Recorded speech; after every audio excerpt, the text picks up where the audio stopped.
Hello everyone, this is Amit. Welcome to the next video. इस video में हम देख रहे हैं कि लर्निंग सिस्टम को डिज़ाइन कैसे करते हैं। तो समझते हैं कि लर्निंग सिस्टम क्या होता है। जैसे कि कोई लर्निंग सिस्टम है, वो सिस्टम क्या करता है, किसी भी लर्निंग प्रॉब्लम को लर्न करेगा। लर्निंग प्रॉब्लम क्या होती है हम ऑलरेडी प्रीवियस वीडियो में देख चुके हैं। आप आई बटन पर क्लिक करके वीडियो चेक कर सकते हो।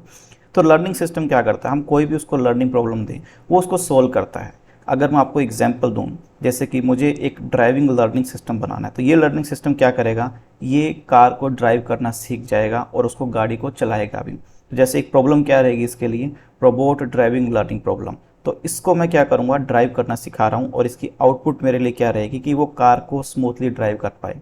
दूसरा एग्जांपल लें कि मुझे एक ऐसा लर्निंग सिस्टम बनाना है जो चेस खेलना जानता हो, तो इसकी लर्निंग प्रॉब्लम क्या रहेगी, chess playing learning problem as a input रहेगा और इसकी आउटपुट क्या रहेगी कि उस चेस गेम में ये हर बार जीतना चाहिए।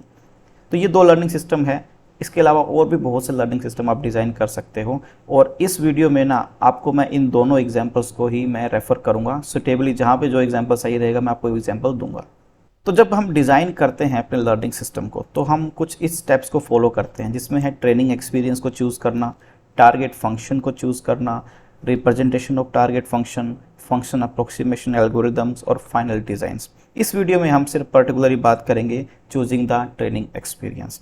तो अगर हम देखें कि ट्रेनिंग एक्सपीरियंस क्या होता है, चाहे मशीन लर्निंग की बात हो चाहे इंसान की बात हो, अगर वो कोई चीज़ सीखता है उसके लिए सबसे पहले उसको एक्सपीरियंस चाहिए होता है। और मशीन लर्निंग को ये एक्सपीरियंस कहाँ से मिलता है, डेटा सेट से मिलता है। तो जब भी मुझे किसी भी लर्निंग सिस्टम को सिखाना है तो मेरे पास ना उसका लर्निंग इन्वायरमेंट होना चाहिए, उसका लर्निंग डेटा सेट होना चाहिए। तो जब भी हम लर्न करते हैं ना, हम कुछ 3 टाइप के एट्रीब्यूट्स यूज़ करते हैं मशीन लर्निंग में। सबसे पहले है direct and indirect feedback, control over training example, distribution of example. इसको हम बहुत ही बारीकी से पढ़ते हैं अलग अलग करके। सबसे पहले बात करता हूँ डायरेक्ट एंड इनडायरेक्ट फीडबैक की। यहाँ पर मैं एग्जांपल लेता हूँ एक चेस बोर्ड का। यहाँ पर लर्निंग सिस्टम क्या कर रहा है, चेस बोर्ड को खेलना सीख रहा है, उसको जीतना सीख रहा है। अगर वो यूज़ कर रहा है डायरेक्ट फीडबैक की, तब वो क्या करता है, अगर वो direct feedback learning system use कर रहा है तो वो क्या करेगा, वो हर एक मूव को चेक करेगा, क्या ये मूव पर्टिकुलरली मेरे लिए बेस्ट है कि नहीं है। फिर इस मूव की देखेगा कि क्या ये पर्टिकुलर मूव मेरे लिए बेस्ट है कि नहीं, कि मैं इसको इस डायरेक्शन में लेके जाऊँ, इसमें लेके जाऊँ, इस डायरेक्शन में लेके जाऊँ, मतलब एक पर्टिकुलर मूव मेरे लिए कौन सा बेस्ट हो सकता है। तो यहाँ पर ये अब ये नहीं देख रहा कि मैं गेम जीत जाऊँगा कि नहीं जीतूँगा, सिर्फ इतना देख रहा है कि क्या ये पर्टिकुलर मूव मेरे लिए बेस्ट है इन द करंट सिनेरियो और नॉट। अगर वही हम बात करें इनडायरेक्ट फीडबैक की, तो ये पर्टिकुलर मूव की बात नहीं करता, ये चेक करता है सीक्वेंस ऑफ मूव्स की। क्या मैं ऐसे 10 मूव करके ये सीक्वेंस मुझे विन करवाएंगे या लॉस करवाएंगे या ड्रॉ करवाएंगे। तो इसका अल्टीमेट रिजल्ट क्या रहता है कि मुझे जीतना है। और यहाँ पर ये जीतना या हारने की बात नहीं करता, ये कह रहा है कि मुझे सिर्फ ये चेक करना है कि ये जो पर्टिकुलर मूव कर रहा हूँ ये सही है कि नहीं है। और यहाँ पर ये किसी पर्टिकुलर मूव की बात नहीं करता, बल्कि सीक्वेंस ऑफ पर्टिकुलर मूव की बात करता है कि अच्छा पहले मैं इसको मूव करूँगा फिर इसको, क्या मैं इसे जीत सकता हूँ क्या। तो दोनों ही टाइप के फीडबैक हमारे लिए ज़रूरी होते हैं जब हम लर्निंग सिस्टम को लर्न करवा रहे होते हैं।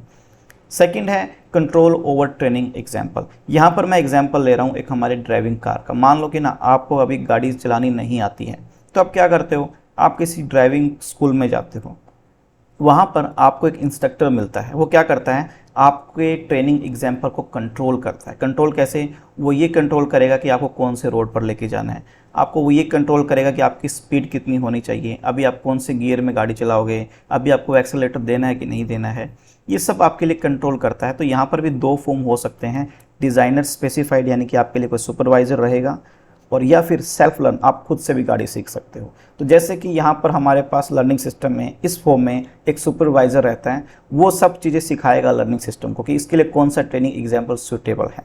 जब आप सीख जाते हो गाड़ी चलाना तब आपको इंस्ट्रक्टर की रिक्वायरमेंट नहीं रहती है, बट फिर भी आपके पास कुछ लर्निंग गैप हो सकता है, उसको आप अपने सेल्फ लर्निंग से यूज़ कर सकते हो। आपने 1 हफ्ता 2 हफ्ता गाड़ी सीख लिया, उसका मतलब ये नहीं कि आप गाड़ी चलाना पूरा सीख गए। उसके बाद आपको खुद से भी गाड़ी चलानी होती है, आपके जो नॉलेज गैप है उसको भी फिल करना होता है। नेक्स्ट है डिस्ट्रीब्यूशन ऑफ एग्जाम्पल। इसका मतलब क्या है, आपको मैं फिर से एग्जाम्पल दे रहा हूँ। मान लो ना आप मुझे बता रहे हो कि सर ना मैंने ना गाड़ी चलाना सीख लिया। मैंने कहा अच्छा कैसे, आप हो गए सर मेरे घर के पास ना एक स्ट्रेट रोड है, 10 किलोमीटर जाता है और मैं महीने से उस पर ऊपर गाड़ी चला रहा हूँ और मैं बिल्कुल स्मूथली गाड़ी चला पा रहा हूँ। तो मुझे बताइए, क्या आप कंप्लीट गाड़ी चलाना सीख गए? आपने सिर्फ एक पर्टिकुलर रोड पे गाड़ी चलाना सीखा है, उसके अलावा और भी बहुत से रोड के टाइप होते हैं। क्या आप कभी ट्रैफिक में लेकर गए, क्या आप कभी फ्लाईओवर पे लेके गए, क्या कभी आप हाईवेज पे लेकर गए, नहीं लेके गए। इसका मतलब क्या है, आपने पूरा टाइम एक ही पर्टिकुलर इंस्टेंसेस, एक ही पर्टिकुलर एग्जाम्पल पे लगा दिया और बाकी आपने उसको सीखा नहीं। इसका मतलब क्या है, आप गाड़ी चलाना पूरी तरह से नहीं सीखे हो। वैसे ही लर्निंग सिस्टम की मैं बात करता हूँ, अगर मुझे उसको ट्रेन करवाना है तो मुझे डिस्ट्रीब्यूशन इक्वल रखना पड़ेगा। अनइक्वल डिस्ट्रीब्यूशन काम नहीं चलेगा।